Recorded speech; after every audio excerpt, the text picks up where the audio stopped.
യുഎസിന്റെ നാവിക ഉപരോധം മറികടക്കാൻ ഇറാന് രക്ഷാമാർഗവുമായി ഇപ്പോൾ പാകിസ്ഥാൻ എത്തിയിരിക്കുന്നു എന്ന വിവരങ്ങളാണ്. രണ്ട് രക്ഷാമാർഗങ്ങളാണ് പാകിസ്ഥാൻ മുന്നോട്ട് വെക്കുന്നത്: കടൽ മാർഗവും കരമാർഗവും. ഇറാനുമായി കടലിലും കരയിലും അതിർത്തി പങ്കിടുന്ന രാജ്യമാണ് പാകിസ്ഥാൻ. ഇറാന്റെ തുറമുഖങ്ങളിൽ നിന്നുള്ളതും അവിടേക്ക് പോകുന്നതുമായ കപ്പലുകളെയാണ് യുഎസ് നാവികസേന ഇറാന്റെ തീരക്കടലിന് പുറത്ത് തടയുന്നത്. ഇത്തരമൊരു സാഹചര്യത്തിൽ കപ്പലുകൾ ഇറാന്റെ തീരക്കടലിന് പുറത്തു പോകാതെ അവിടെ നിന്ന് പാക് തീരക്കടലിലൂടെ അറബിക്കടലിൽ എത്താനുള്ള സംവിധാനമാണ് പാക് അധികൃതർ വാഗ്ദാനം ചെയ്യുന്നത്. നാവിക ഉപരോധം സംബന്ധിച്ച് രാജ്യാന്തര ധാരണകൾ അനുസരിച്ച് ഇത് അനുവദിക്കാവുന്നതാണ്. കൂടാതെ ചരക്കുകൾ കരമാർഗം കൊണ്ടുപോകാൻ പാക് അധികൃതർ അതിർത്തി തുറന്നു കൊടുക്കുമെന്നും സൂചനയുണ്ട്.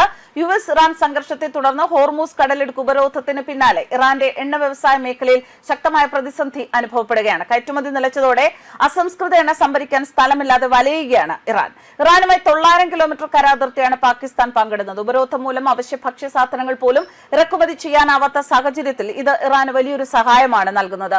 എണ്ണക്കപ്പലുകൾക്ക് ഇറാൻ തീരക്കടലിലൂടെ യാത്ര ചെയ്ത് പാകിസ്ഥാന്റെ മക്രാൻ തീരത്തോട് ചേർന്നുള്ള കടലിൽ പ്രവേശിക്കാൻ സാധിക്കും. ഇതേപോലെ തന്നെ തിരിച്ച് പാക് തീരക്കടലിലൂടെ യാത്ര ചെയ്ത് ഇറാന്റെ തീരക്കടലിൽ പ്രവേശിച്ച് തുറമുഖങ്ങളിലേക്കും എത്താം.